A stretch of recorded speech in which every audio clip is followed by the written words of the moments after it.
Salut à toutes et à tous, une petite balle de décrassage avant la vidéo sur la Ryder Cup. Une horrible pointe, on va en retaper une. Deuxième balle de décrassage. Much better. Ryder Cup, analyse, prono, revue d'ensemble des équipes, quel joueur la compose, qui a le plus de chances de gagner cette année au Marco Simone Golf Club en Italie, près de Rome, cette Ryder Cup entre les Européens et les Américains. On va essayer de voir tout ça et normalement à la fin de la vidéo, vous en saurez un peu plus et vous verrez plus clair dans cette compétition. Avant toute chose, mettez-moi en commentaire selon vous qui va gagner la Ryder Cup entre les Européens et les Américains cette année. Je vous donnerai mon prono évidemment en fin de vidéo, mais après avoir réfléchi un petit peu à tout ça. C'est parti.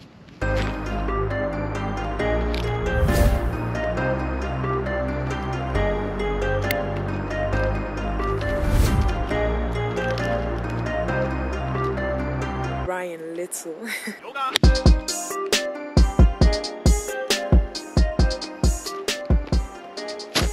Allez, je me suis trouvé un petit spot au soleil, fin septembre, 28 degrés, un peu de vent, comme ça il fait pas trop chaud, et on est là aujourd'hui pour parler de la Ryder Cup, vous l'aurez compris.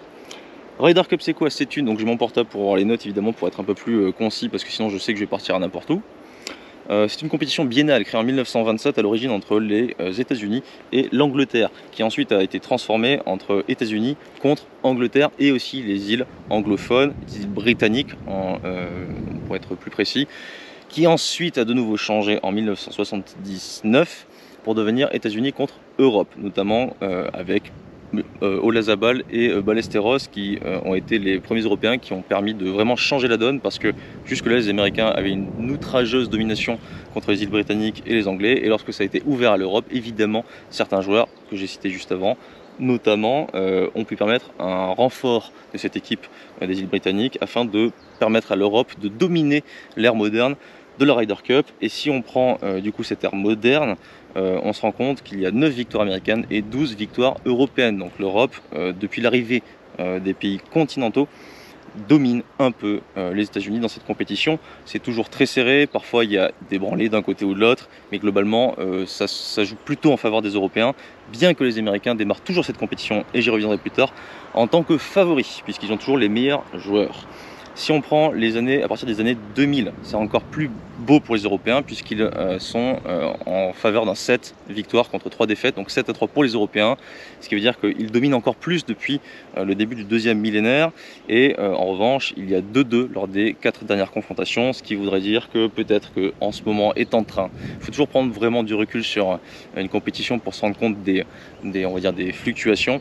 Les Européens qui dominaient vraiment depuis les années 2000, lors des 4 dernières éditions, ils en perdent 2, et ils en perdent 2, dont une de manière très franche, même les deux plutôt franches, mais la dernière très franche, à Whistling Straits, je le dirais qu'en accent allemand c'est plus facile, il y a 2 ans, du coup en 2021, en perdant 20-9, donc ils n'ont même pas réussi à marquer un score à 2 chiffres, donc c'était assez terrible, dominé en double et dominé en simple. Ce qui est sûr, c'est que, excepté cette défaite cuisante il y a 2 ans, qui aura, vous allez le voir, une grosse importance dans la balance cette année dans mon pronostic, enfin pas une grosse importance, mais il y aura de l'importance du fait qu'ils aient mis une branlée aux Européens il y a 2 ans. J'en étais où, pardon? Ouais, si on regarde les matchs gagnés pendant cette période à partir des années 2000, ça fait 147 victoires et 133 défaites pour les Européens, et donc l'inverse pour les Américains. Ce qui veut dire qu'il n'y a que 14 points, je dis match, mais 14 points d'écart entre les deux teams. Si on prend un ratio sur les 10 éditions, ça fait 1,4 match de différence, points de différence entre les deux teams en faveur des Européens. C'est pas énorme, c'est-à-dire que quoi qu'il arrive, ça reste serré comme compétition. Il y a eu pas mal de faux, les Européens ont réussi à conserver leur titre, vraiment tout juste, 14,5, 13,5. Il y a eu une seule fois une égalité dans l'histoire de cette compétition, mais c'était avant, je crois dans les années 80, je me souviens plus exactement, au Belfry, je vais vous dire ça tout de suite, en 89, voilà. Quand il y a égalité, il faut le savoir, la victoire revient, enfin le trophée reste dans les mains de celui qui avait gagné l'édition précédente, ce qui veut dire que cette année, ça joue aussi dans les pronostics. Les Européens doivent absolument gagner avec de l'avance et non pas simplement faire égalité. Donc, il y a peu de chances que ça arrive, mais c'est une chance quand même qui existe. Donc ça c'est quand même en faveur des Américains. C'est comme si aux échecs vous commenciez avec les blancs, bien que parfois démarrer en deuxième c'est pas forcément mal aux échecs. Alors, La dernière édition a été repoussée d'1 an par rapport à la Covid. Alors attendez, les pinces c'est cool, mais en vrai c'est un peu rude.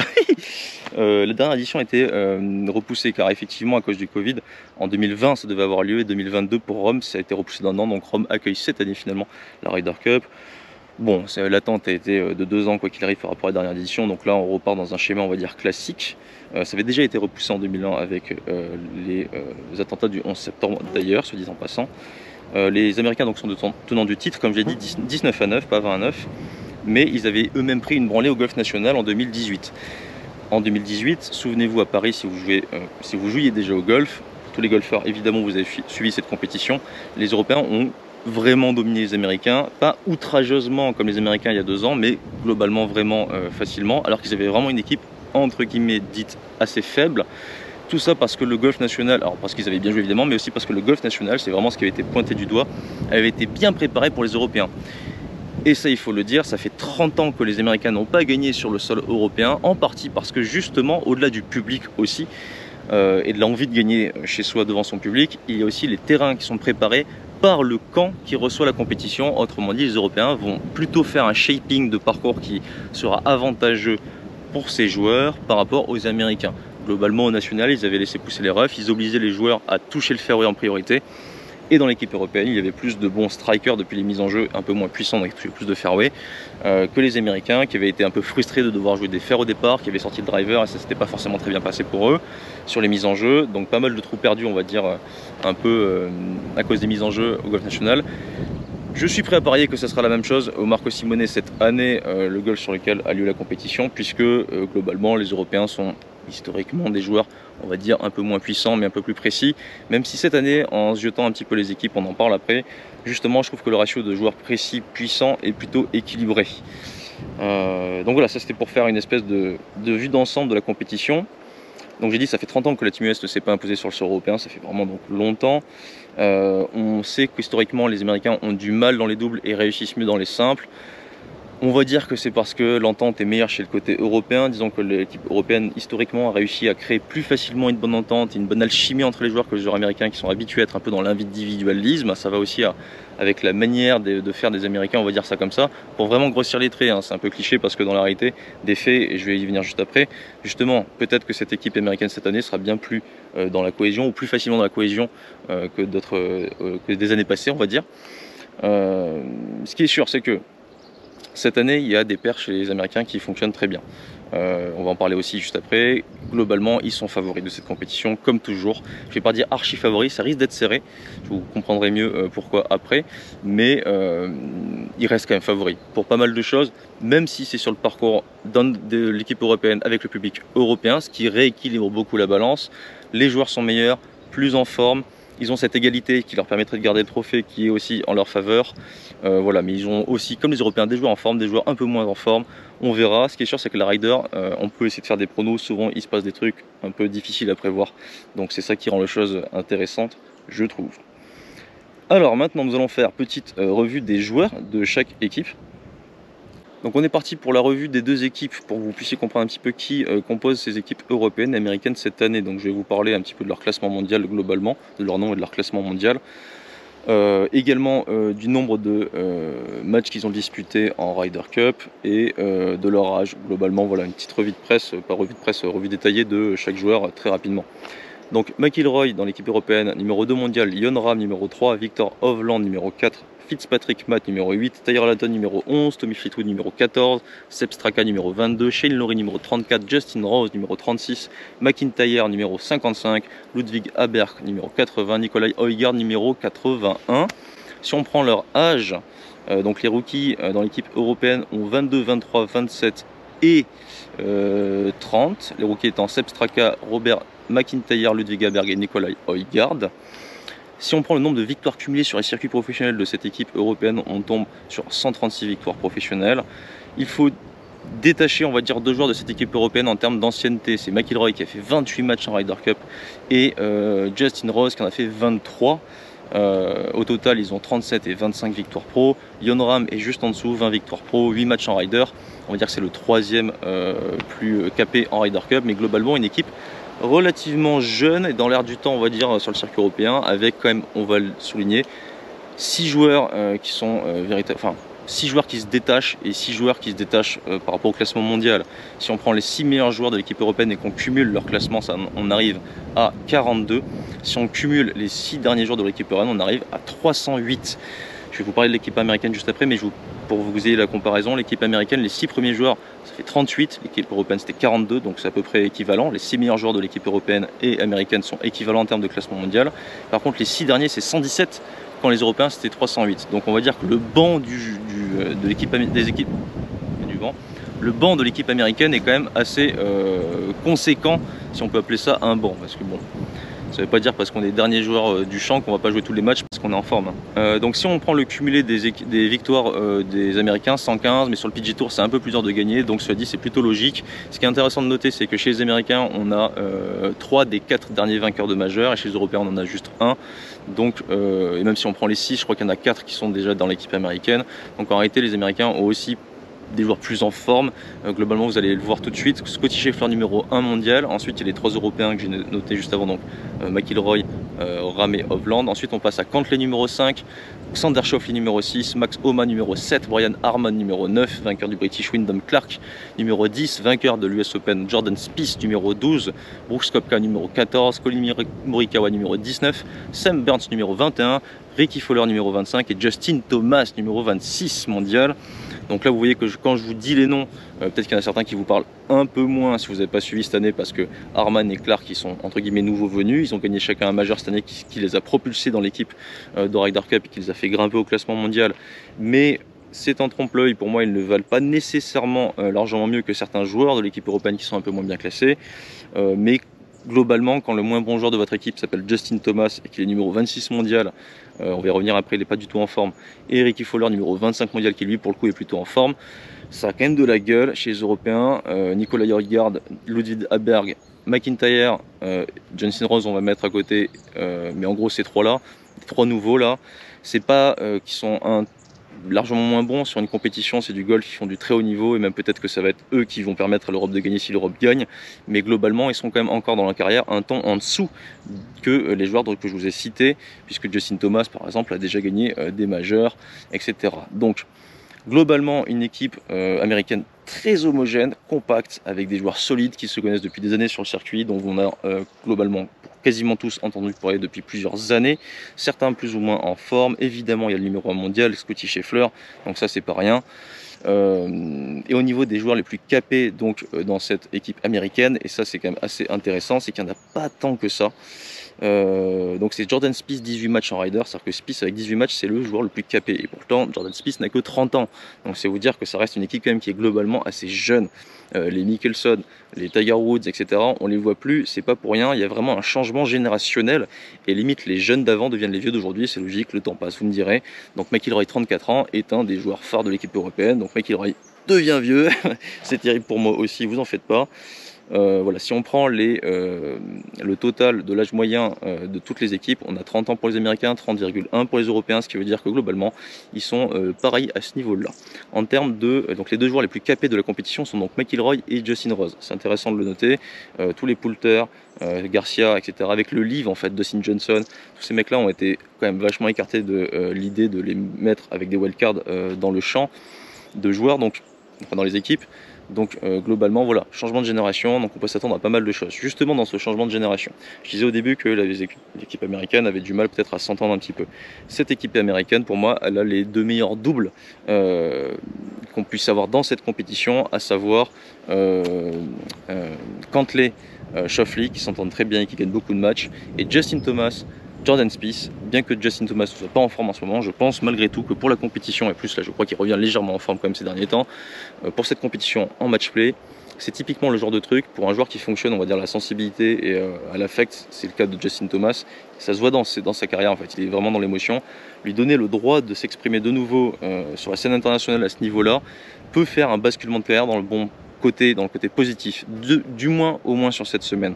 Il aura beau ramener des 80 depuis des mois, je suis à peu près certain qu'il va bien jouer pour cette Ryder Cup parce qu'il a la grinta et associé à son pote Spieth, il y a moyen que ça fasse un double de feu. Donc les Américains ont 2 doubles très très forts qui vont être très difficiles à aller chercher.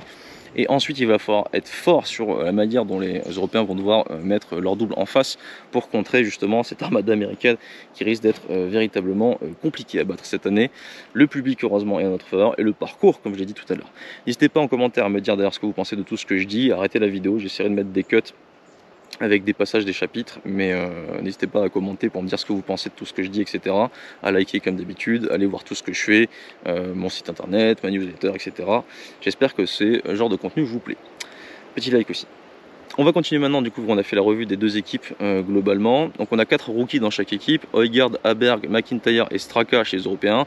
Et dans l'équipe américaine, Burns, Wyndham Clark, Brian Harman et Max Homa. Donc leurs rookies sont quand même des vainqueurs de majeurs, ou ce n'est pas le cas de Max Homa, mais sont très performants. Burns et Homa, on les voit vraiment partout cette année. Alors que les nôtres de rookie, on a Nicolas Højgaard qui certes est un très bon joueur, plutôt en forme en ce moment, mais qui je pense est quand même un ton en dessous des joueurs que j'ai cités juste avant. McIntyre qui a vraiment des résultats en dents de scie depuis maintenant un petit moment, même si ça reste un excellent joueur et c'est du golf de très haut niveau, évidemment qu'il est capable de battre sur une journée n'importe qui face à lui. Ludwig Aberg pour le coup qui est lui un petit peu l'énigme de cette Ryder Cup et qui pourra peut-être être le héros, qui sait. Personne ne connaît réellement ce joueur si ce n'est avec ses dernières performances ces derniers temps. Ce qui est sûr, c'est que il est très en forme. Il vient de gagner à Cran-sur-Sierre. Il a failli dans la foulée de nouveau faire un excellent résultat la semaine suivante. Donc c'est un choix qui a été un peu controversé du capitaine Luke Donald pour l'équipe européenne. Je pense que Ludwig Aberg ne va pas décevoir. Je pense qu'il est en pleine bourre, qu'il n'a rien à perdre et qu'il est là juste pour le kiff et qu'il va peut-être marquer cette Ryder Cup de son empreinte. Inch'Allah pour l'équipe européenne. Maintenant évidemment, donc si on doit parler un peu plus dans le détail des victoires, défaites de ces équipes, j'ai regardé un peu dans le détail. Malheureusement un joueur comme Fitzpatrick qui est numéro 8 ou 9 mondial, 9 je crois, 8 plutôt, a 5 défaites, 0 victoire, 0 nul dans la compétition.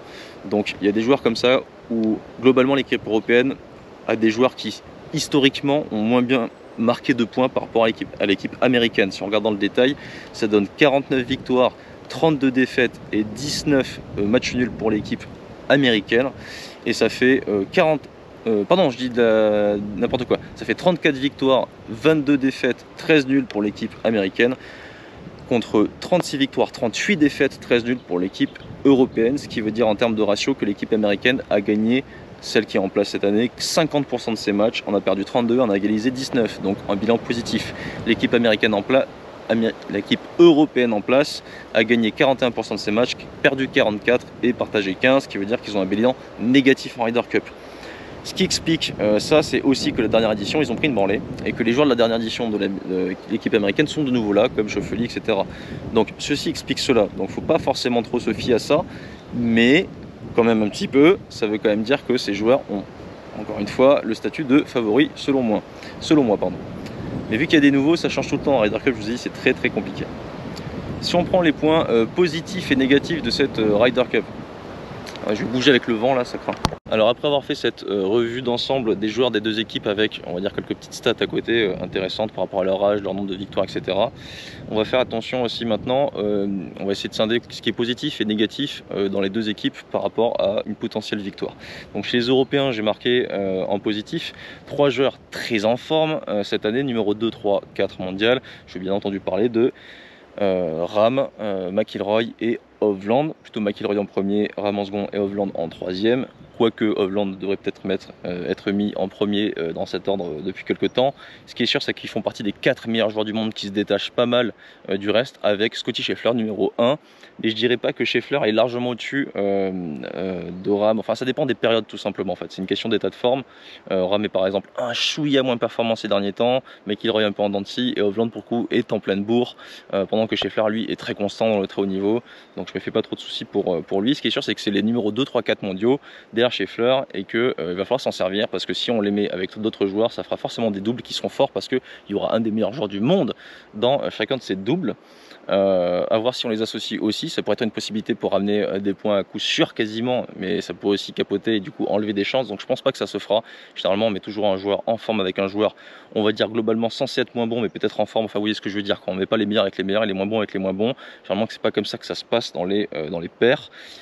Pour moi ce qui est un point positif aussi pour les Européens, c'est que au-delà de ces trois joueurs, on a Rose et McIlroy qui sont des joueurs qui ont des bons bilans en Ryder Cup, surtout Rose qui a un bilan très positif et qui ont beaucoup d'expérience, les plus capés de cette Ryder, donc eux avec cette expérience peut-être qu'ils pourront dans le vestiaire, dans tous les à côté, au-delà de dans leur jeu, apporter des points à l'équipe. Voilà, et ensuite on a, comme je l'ai dit tout à l'heure, Ludwig Haber qui pour moi est un sacré joker pour cette équipe européenne. On ne sait pas ce que ça peut donner, ça peut être tout ou rien ou un peu des deux. Je pense que ce sera plus tout que rien et certainement un peu des deux. Donc Ludwig Haber, il me tarde de voir ce joueur en Ryder Cup. Je pense qu'il va être utilisé pendant les matchs assez rapidement, peut-être 3-4 fois, j'espère plus que 2 fois. Parce que le joueur qu'on risque, mais ça c'est dans les points négatifs, donc j'y viens après, toujours en positif, le public européen, évidemment j'en ai parlé plusieurs fois dans la vidéo, et la préparation du parcours, j'en ai aussi également parlé, en théorie en faveur des Européens. Le public européen qui forcément aide sacrément, puisque aussi en 30 années, les Américains n'ont pas réussi à gagner chez nous plus que ça, c'est qu'ils n'ont pas la recette. Donc vont-ils la trouver cette année? Je ne sais pas. Le public joue forcément un petit peu dans cette recette. Maintenant en négatif, des joueurs globalement moins performants dans la seconde moitié de l'équipe. Donc c'est ce que j'expliquais à un moment donné. De la 6e à la 12e place, de la 7e à la 12e place chez l'équipe européenne. Ce ne sont pas... Je me fais piquer par le truc. Pardon. Ce ne sont pas des joueurs qui sont, on va dire, dans l'ultra performance par rapport à certains joueurs américains. Ils sont globalement moins bons au classement mondial.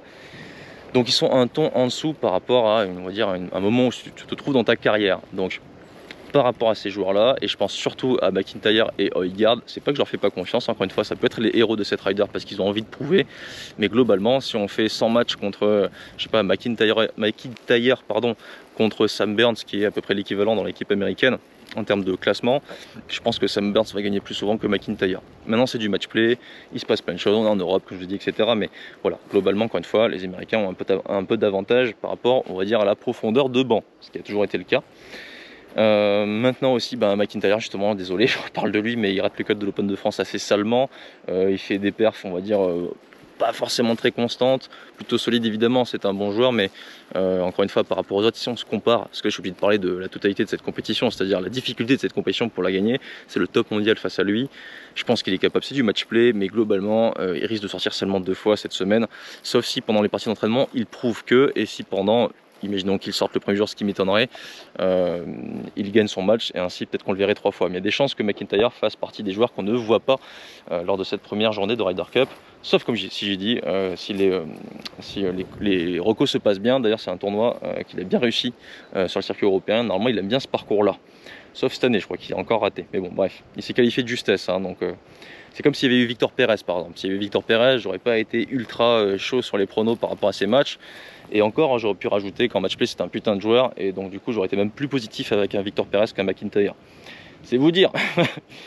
Et j'ai rien contre Victor, je l'adore, et j'espère qu'il va très vite revenir dans les hauts des leaderboards chaque semaine, comme il a su le faire à certains moments pour grappiller de nouveau des places au classement mondial. Et puis Cocorico quand même, on aurait bien aimé qu'il soit là, malheureusement c'était un peu juste cette fois-ci. Avec l'ancien classement il aurait été là, et il aurait mérité, puisque avec son classement la Race to Dubai, normalement ça passait avant, maintenant ça passe plus, il y a beaucoup plus de wildcard, et ça c'est un autre débat, mais globalement si on regarde la wildcard de Højgaard par exemple, comment dire, ou de Shane Lowry par exemple, bon, Shane Lowry je fais confiance aussi, mais il y aurait pu avoir d'autres choix qui auraient pu être faits. Je pense à Meronk évidemment, franchement Adrian Meronk pour le coup, pour moi c'était celui qui méritait le plus parmi les wildcards limite quoi, et enfin de ceux qui pouvaient être pris ou pas pris, on va dire ça comme ça. Mais bon, c'est que partie remise, on finira par voir le Polonais en Ryder Cup une prochaine fois. Ce qui est sûr, c'est que donc cette équipe américaine, ce que je dis, donc le négatif, c'est peut-être McIntyre avec une équipe pas forcément en forme, un Haber qui peut être un joker dans les deux sens, comme je l'ai dit, et aussi le fait qu'une égalité ne suffise pas. Voilà, côté américain maintenant, ce qui est positif, donc là il y a un peu plus de positif bizarrement. Je dis que les 5e, 6e roues du carrosse avec Cantlay, Schauffele et globalement une meilleure équipe avec un banc plus fourni. Quand je dis 5e, 6e, on peut dire 7e, 8e, 9e si vous avez envie, presque hein, quasiment, du banc américain avec Schauffele et Cantlay qui sont 5e et 6e meilleurs joueurs du monde, pas si loin des 4 premiers que j'ai cités qui sont quand même un peu au-dessus je trouve, mais c'est des mecs qui par leur, on va dire leur régularité arrivent au top mondial. Donc c'est ça qui fait un peu peur avec ces mecs, c'est qu'en gros ils sont à peu près tout le temps au rendez-vous.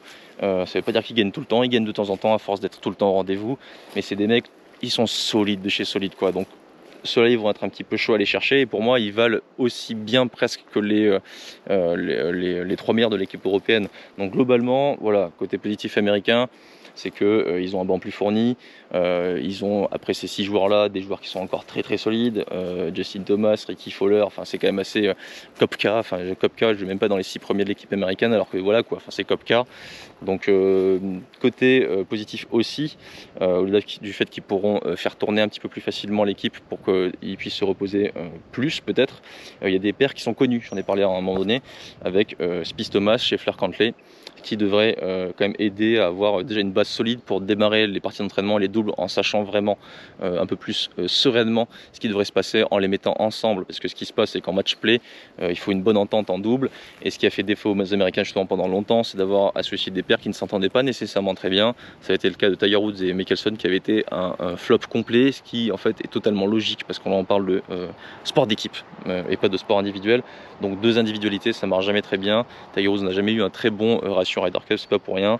Donc voilà, les Européens étaient meilleurs sur ça, mais cette année justement avec ces deux paires qui se connaissent déjà et globalement une meilleure entente, ça s'est vu il y a 2 ans, les doubles ne seront plus aussi simples que les années précédentes, et c'est pour ça que j'en parlerai à la fin, mais pour moi il y a un truc très important qui doit se passer pour que les Européens puissent gagner cette année. Ensuite, 3 des 4 derniers vainqueurs de majeurs, donc ça aide. Des mecs qui gagnent des majeurs, forcément c'est des mecs qui ont l'ego qui est un petit peu en mode ça se passe bien en ce moment pour moi, donc je suis en confiance. Donc ces gars-là, clairement, je pense qu'ils seront au rendez-vous. Je parle bien évidemment de Harman et de voilà, bravo, Wyndham Clark. Il est tellement pas connu à la base que j'ai failli oublier son nom. Wyndham Clark, qui pour le coup sont des joueurs en forme parce qu'ils ont gagné un majeur, mais comment dire, c'est pas ceux qui paraissent transcender, mais en fait on les connaît pas forcément très bien en Europe. Donc c'est aussi pour ça que voilà, après Harman, voilà, quand il gagne le British en étant un peu glacé, il est pas il va pas remuer les foules quoi, surtout que là en Italie, voilà. Mais ça peut être des joueurs qui ont plusieurs facettes et qui se révèlent en équipe, alors qu'en individuel on va les voir un petit peu plus timides, je sais pas comment dire, en tout cas avec moins un esprit qu'on pourrait voir en Ryder comme Poulter, je sais pas si vous voyez ce que je veux dire, mais et donc du coup ils peuvent faire des surprises, et pour le coup là c'est les fameuses 8e, 9e roues du carrosse. C'est des mecs qui gagnent des majeurs et font partie des rookies quoi. C'est-à-dire qu'ils ont des rookies gagnants de majeurs cette année en équipe américaine. C'est déjà arrivé certainement, mais cette année il y en a quand même 2. Et globalement leurs rookies, c'est quand même chaud quoi. Sam Burns et Max Homa, comme j'ai dit, ils sont très pour moi au-dessus en termes de performance de joueurs comme Højgaard ou McIntyre. Si on prend les wildcards, voilà. Donc leurs points positifs, ils sont des putains de bonnes wildcards, désolé pour l'expression. Ensuite, ce qui est positif pour eux, c'est qu'une égalité suffit. Ça, je l'ai aussi dit par rapport aux Européens. Pas mal de joueurs en forme depuis juin-juillet, au-delà des vainqueurs de majeurs que j'ai cités jusque-là. Je suis allé regarder un petit peu, se jeter sur le PGA Tour, les résultats. Et clairement, s'ils ont des bons classements mondiaux, c'est que les mecs sont clairement réguliers depuis quelques temps. Et ça se voit sur leurs results quoi. Les Européens c'est un peu plus en dents de scie, il y a un peu moins de gros pets, et surtout c'est pas nécessairement sur le PGA Tour. Et le PGA Tour il y a quand même voilà, bon, pour résumer tout depuis le début, en fait les Américains sont meilleurs. J'aurais pu dire juste ça et c'était terminé.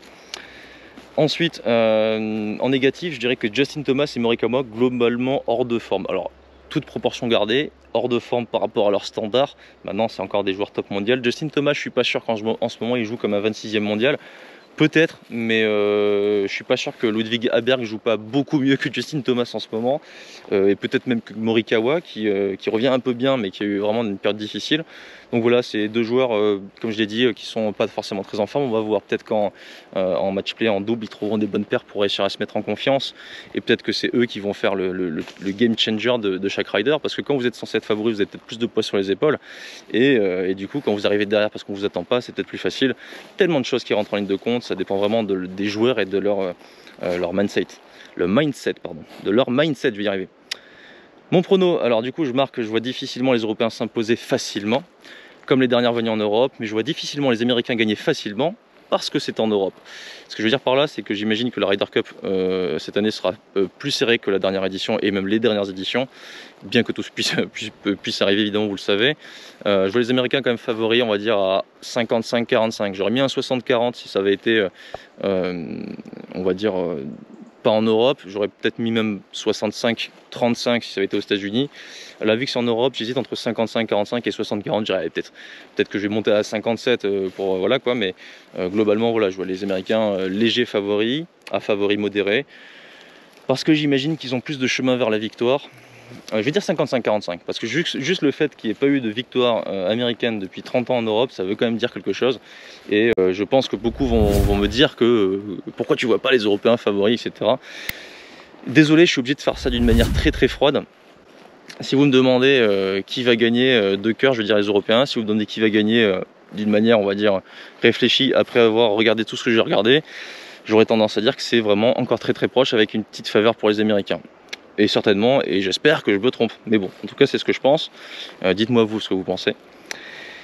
Et globalement parce qu'ils ont plus de chemin vers la victoire. Et ensuite les joueurs stars de cette année, je me suis dit que c'était difficile à dire étant donné que c'est une Ryder Cup et qu'il y a beaucoup de joueurs qui arrivent en forme. Ce qui est certain, c'est que je vois difficilement l'Europe s'imposer si ces 3 joueurs phares sont pas dans la compétition, si on est dedans.